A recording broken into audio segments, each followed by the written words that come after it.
It's 5:03 p.m. in Los Angeles on Tuesday, the 14th of February, 2012. I'm Mark Strassman, reporter with Ethiopia News. I'm about to interview Andrew Gumbel, who's a reporter and author, and I want to give a little background before we introduce him formally. On the 26th of January of this year, the Academy of Motion Picture Arts and Sciences, AMPAS, the people who give the Academy Awards, said that they would be conducting voting for those Academy Awards starting next year over the internet, and then a company called Everyone Counts would be doing the voting process for them.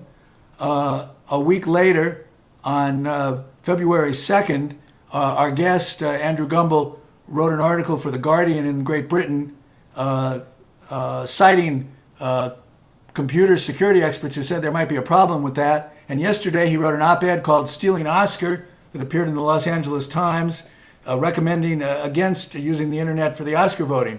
So welcome, that's the background. Welcome, Andrew, to Ethiopia News. Thank you very much. You're already very familiar with the problems associated with election integrity, having written a book called Steal This Vote, Dirty Elections and the Rotten History of Democracy in America. How does the issue of conducting elections for the Academy Awards over the internet fit into that history?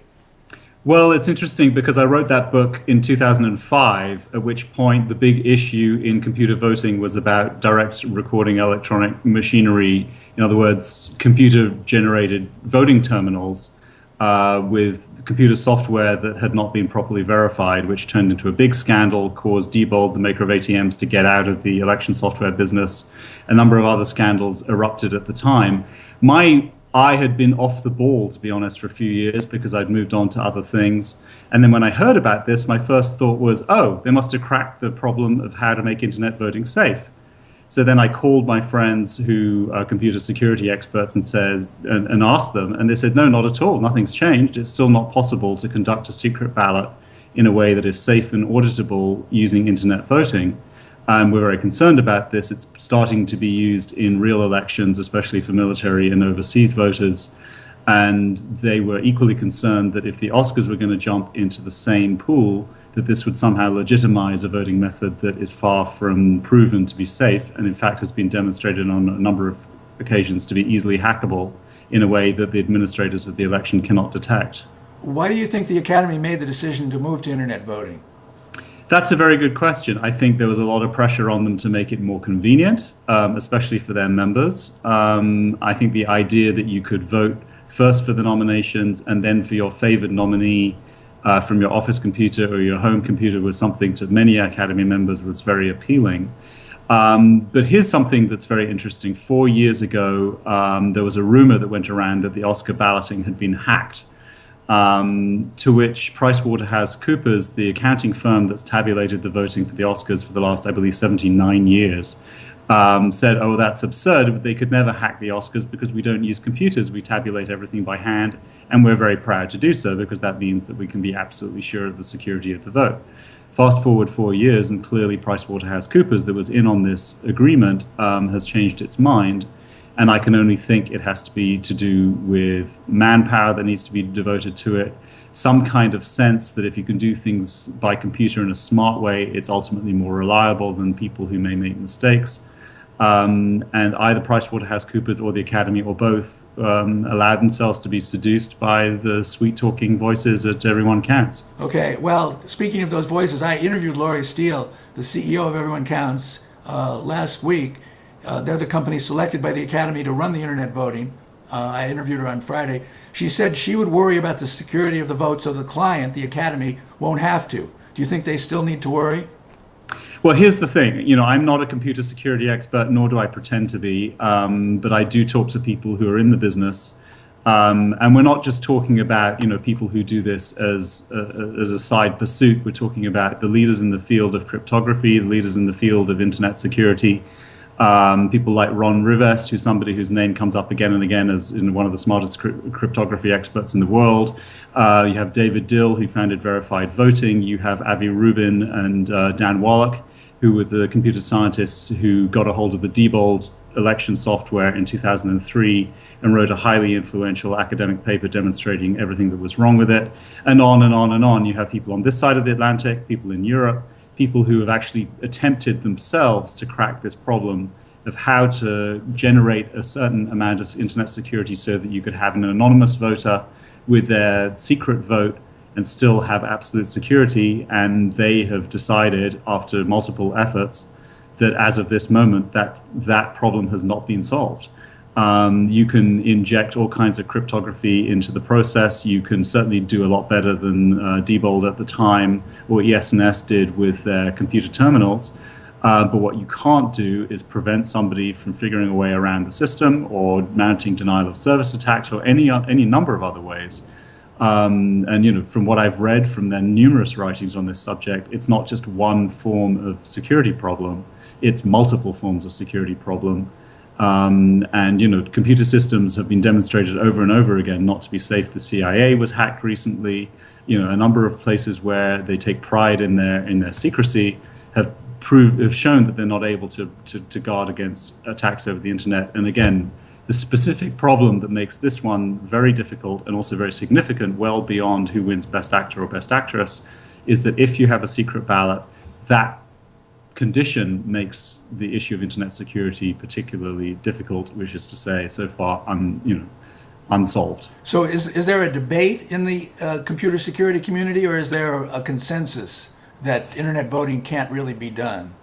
If there is somebody in the computer science community who has, the respect of his or her peers in this field, who has come forward and says this can be done, I haven't found that person. What a lot of them say is we would love to solve this problem. We've worked hard to solve this problem. Peter Ryan, who's currently at the University of Luxembourg, I know from personal experience because I've known him for a long time, was grappling with this, in the early part of the last decade, has spent years trying to figure this out. He's recruited colleagues. They've all tried to figure it out. Excuse me. And the only debate in the computer science community that I can see is whether or not this is something that's still theoretically possible or whether it can actually be proven that it's impossible. Okay. Now, on February 2nd, you wrote an article with the warnings. You want to get a drink? I'm fine. Okay. On February 2nd, you published an article in The Guardian with quotations from David Dill and talking about the threats to the system. What kind of reaction did that article generate? I didn't just speak to them. I also put those criticisms of internet voting to both Laurie Steele, the CEO of Everyone Counts, and also to the Academy, to the Chief Operating Officer, Rick Robertson. The first thing that Laurie Steele said was something very similar to what she said to you, which is just we take security extremely seriously. We have got some of the best minds we could possibly recruit on the subject. We are very confident that we can make this secure. And then when I put to her the objections of the computer science community, she didn't actually say they're wrong. She then switched arguments and said, would you rather trust pieces of paper than a computer? People can fiddle with pieces of paper much more easily than they can with computers. In other words, she changed it from an absolute argument about computers are safe to a relativistic argument about computers are better than paper. As for Rick Robertson, when I told him what it was that I was hearing, he seemed very surprised. My impression was he had no idea that the academic community had this point of view on internet voting. He said to me he wasn't aware of that debate. And I said, I'm happy to send you a bunch of material. And he said he'd love to see it and look at it. I have not heard back from him as a result of him looking at that. But I have to imagine that the Academy is considering this at least. Okay. Now, there are two entities out there that can be said to react to announcements of the internet voting plans almost anywhere. The immune system reacts to a bacterial infection. They swarm it. The two groups are the anti-internet voting community that you've been talking about and the hacking community, personified by Anonymous. Have either of these immune responses ramped up fully yet? Do you think there's more to come from both of those groups? We'll see. I mean, I think that it's been quite difficult to get a lot of traction in terms of public awareness or criticism of internet voting in much the same way that in 2002, 2003, it was difficult to get traction for public debate of criticism of electronic voting more generally. As you may know, in 2004, the Defense Department was considering a pilot internet voting program which it abandoned based on the recommendation of computer scientists who said it wasn't safe. And then in 2008, the genie started to be let out of the bottle when the Democratic Party decided to allow internet voting for overseas and military voters for its primary season for the presidential race. And we've seen it since then creeping into more and more states. I have not seen a great deal of public debate. I know there's a great deal of concern in the internet community. There's been one or two reasonably well publicized incidents. The one that I've written about, which is well known to a lot of people in the field, is what happened at a pilot project in Washington, D.C. in 2010, when a team from the University of Michigan, who were invited to see what they could do to break the system, indeed managed to break into the system in a way that was not detectable to the election administrators. And not only could they alter the outcome of the election, they could see who voted for whom, so there's a violation of the secret ballot.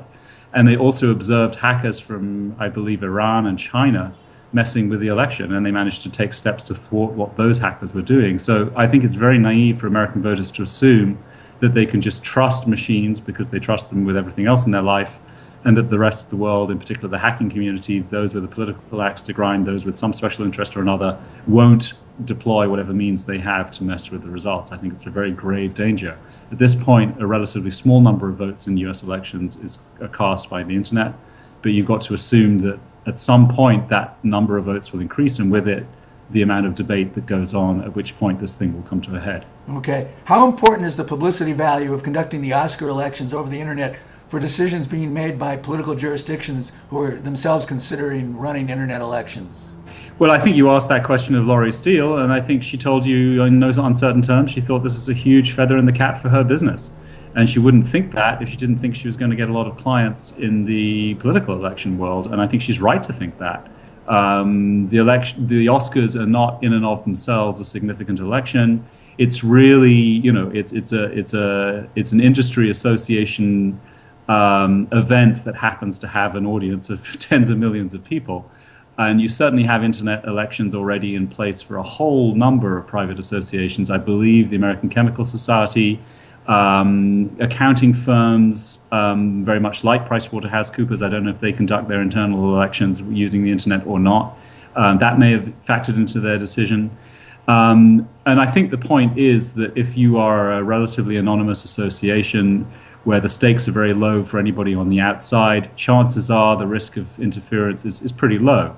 If you have something like the Oscars, it's like a big fat target for hacking organizations like Anonymous to go for just as a publicity coup of their own. Once you move into the political arena, then you have all kinds of interest in the outcome.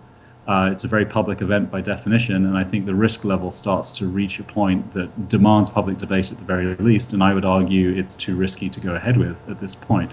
Have you been able to get views of any of the members of the Academy, from the guilds or other members of AMPUS, about how they feel about this? As I say, the leadership, expressed surprise that this was a problem, and that's as far as it went. I've not heard back. I don't know what the membership thinks. The biggest debate that's broken out since this announcement is whether or not members of the Academy actually have email addresses. So that's point number one. They haven't got much further than that. But, one thing that the computer scientists point out as well is, there's an inherent problem with internet voting. That problem is then vastly magnified when people are using their home or office computers, because most of those computers are riddled with malware that can be manipulated relatively easily from people who might be half a world away.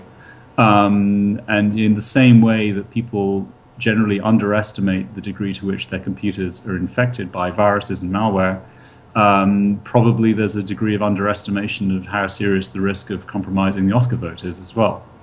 I don't know. There hasn't been much of a debate other than what I've injected into it. I haven't seen a whole lot of responses, certainly not in public yet. Okay. I asked WGA, the Writers Guild, today, and they had no comment. Right. Do you think that, bottom line then, do you think that the Academy should rescind its decision and revert to its existing vote-by-mail system? Well, again, I'm not a computer expert. I would hope that they would engage fully with the people who are experts in this and take very seriously the problem of security. Number one, because the Oscars are a huge target that everybody might want to aim at, and they've got their own integrity to worry about. And number two, because of the precedent it might set for the political arena. I hope that they do take that very seriously and talk to the people who know what they're talking about. If they did rescind the decision, or worse yet, if they went ahead and there was some noticeable hacking success, during the voting and it had to be canceled later, what impact do you think that would have on the general trend towards adoption of internet voting in political jurisdictions? That assumes that if something went wrong with the Oscar voting, that anybody would find out about it. So that's point number one. I mean, I think it's fair to say the Academy's been, extremely scrupulous about voting security over the years. That's why they have PricewaterhouseCoopers doing the tabulation. They are keenly aware of the huge PR hit and hit to their reputation it would take if anything went wrong with the Oscars voting at all. So my hunch is they will reconsider this question very seriously. They've been also very progressive about looking at ways of organizing the vote that is fairer and uses innovation in a smart way. The Oscars are an instance of instant runoff voting that a lot of voting rights activists would love to see more of in the political arena. Now, with the Best Picture category, they have ranked choice voting, which is a very complicated mathematical formula that basically leads to a variable number of nominees every year, and also enables voters to be more flexible in ranking their choices and making sure that if two films are very close in popularity, but neither of them has a plurality of the vote, that the second choices play, the appropriate sized role, not so big as to overturn the will of the majority, but not so small as to allow a compromise candidate that no one likes to run away with the Oscar. So they've been very innovative in these ways, and I'm very sure that they'll take this issue very seriously. Okay, finally, take us full circle and put this brouhaha about internet voting for the Academy in the context of the larger picture of election integrity that you covered in your book. Right. I mean, I think that the bottom line is that election integrity's never been taken nearly seriously enough. The class of administrators of electors in this country, administration of elections in this country, tend to be underqualified, if not prone to political corruption or other forms of corruption. There's a very long, ignominious history of it. And that fundamentally hasn't changed. There's been some greater public scrutiny of the process since the 2000 election and the whole farrago in Florida pitting Al Gore against George W. Bush. You've had a much greater degree of vigilance at the polls with lawyers for both sides, election protection officials watching what's going on. But the fundamental bottom line administrative framework has not changed. There isn't a proper system of verification and certification of machinery done by people who know what they're talking about. There isn't a proper training program to make sure that election officials and volunteers on election day know the laws and enforce them properly. You have a tremendous degree of politicization of the whole process, dramatized most particularly in recent years by the push from the right for voter ID laws, which tends to marginalize certain categories of voters, and other pushes from the other side to expand the roles, to be lax about issues like voter registration rolls. We just had a story today demonstrating that millions of names on electoral rolls around the country are erroneous, either because people have moved or because they're registered in a different state or some combination of all those problems. There aren't enough people minding the store and making sure things are done properly. And there's a whole history and a reason why the United States has this anomalous, lack of regard for its fundamental building blocks of its democracy. If it were to be a normal democracy, quote unquote, you would have to change a lot of things. You'd have to change the way elections were financed. You'd have to change the ways in which candidates had access to the media. You'd have to change a lot of things, including the who oversees election machinery, who oversees the rules for running elections, and making sure that there's a proper public debate so that everybody knows at every step of the way that the public actually cares about these things. And a lot of that is lacking here. So there's plenty more material to be covered in this story. I think so. I mean, I'd love to be able to tell you could wave a magic wand and make it go away. There are a lot of structural problems to do with the two-party system in this country that neither the Republicans nor the Democrats ultimately want to reform the system because they like it the way it is. They certainly don't want to let in other candidates from other parties. They don't want to empower anyone other than themselves. They're now addicted to raising money in order to run campaigns. They're addicted to running advertising that they pay for from those funds rather than having equal and unpaid access to the media, which is what happens in other countries in election campaigns, and on and on and on. And of course, the media is addicted to the money that they get from the campaigns that pay money to get onto their airwaves.